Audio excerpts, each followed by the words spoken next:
the Cowboys Redskins under 46.5. A pick six by the Cowboys with 30 seconds left. Play of the day winner with the Cowboys. All those injuries with the Redskins offensive line.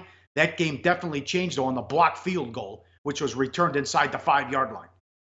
Yeah, I mean, literally, that was the difference in the ball game. Although the Dallas Cowboys were able to control the line of scrimmage in that contest. But, I mean, what do you say to an underbetter when you're right there and the weather works out for you and everything's great and you're about to cash this winning ticket and there's no way because there's no timeouts for the Redskins. Cousins is not going to march them down the field and into the end zone. You know, what does he do? The pick six, the dreaded pick six. Those are brutal to lose games that way. My condolences for any of you who had the under in the Cowboys Redskins. That's a tough, tough way to lose. An NFL Three legit middles, two in the same game. How about the Jets and Falcons, which opened 3.5 as high as 7? It falls 5. And then the total, which was open 47, closed 43.5 in some spots and falls 45. Yeah, I mean, it was a real problem. You want to talk about a disaster for sportsbooks. This one is a disaster. All right. In Vegas, the parlay cards got printed on Tuesday. Atlanta's 4.5 and 46.5 on Tuesday. All right. And it got printed that way on a lot of cards. So Falcons are covering, and the under is coming in on the cards. But, of course, we talk about favorites covering the parlay cards. That's immediate liability for the sportsbooks. But, I mean, this is legit. It was 4.5 at the open, bet down to 3.5, back up to 4.5, sat 4.5 all week, and then boom, ton of Falcons money, up to 7, bounced back to 6.5. The books got clobbered on this game, all right, clobbered. And when you talk about side and total, both landing in the middle of an NFL game, betting markets did their job too well. They got this game really right, and of course, it paid off for bettors, but bookies paying out both sides of both side and total for Atlanta, New York. They made money in Vegas here again. I don't know how. I don't know what a life it is to be a bookmaker because they got middled in this game too. At least you could have middled it. The Saints 7.5 up to 9. It falls 8 in the middle. Saints win by 8. They've won 5 in a row. And bad for the books. The Vikings Browns playing in London. Nothing but Minnesota money. They trailed in the third quarter and somehow covered the 11.5. Is that went from 8.5 to 11.5, and they still got the money. Yeah. I mean, with the Saints, and that's another one that's a legit middle. This bounced between 7.5 and 9 all week, and it closed, 7.5 at Penny and Chris and BOL. Closed 8 at South Point, 8.5 at Westgate, 9 at Cantor and Bovada. Wasn't a sharp square thing.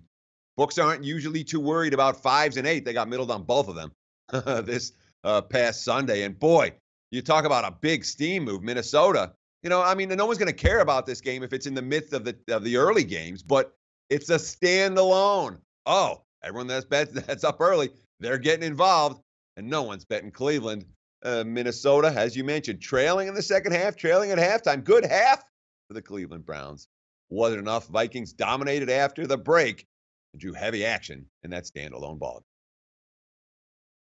Couple other bad bets. Raiders took money from 3 down to 1.5, blown out in Buffalo, and the Bengals took money from 9 to 11.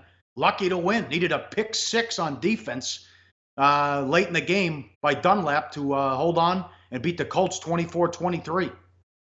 Yeah, I mean, the Raiders were awful again yesterday. 4 turnovers. They gave up 166 rushing yards and a very distressing performance. If you have anything future-wise for Oakland other than an underbet on the Raiders this season. And the Who'da Thunk It Award goes to this tweet.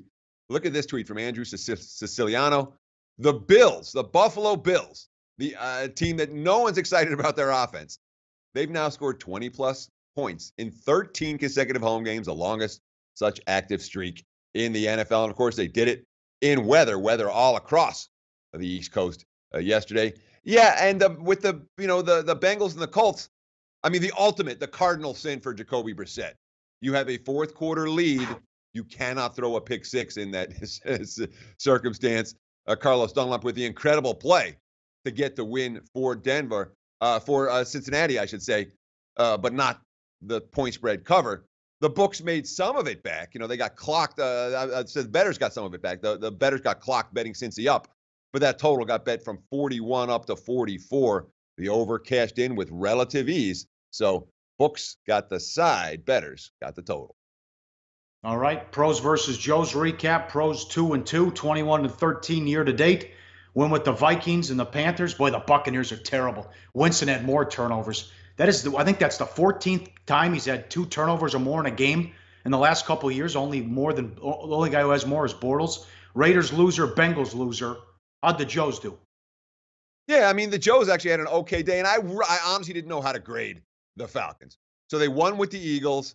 I call the Falcons a push because on Friday, when we recorded pros versus Joes, that line was in the 4.5 to 5.5 range.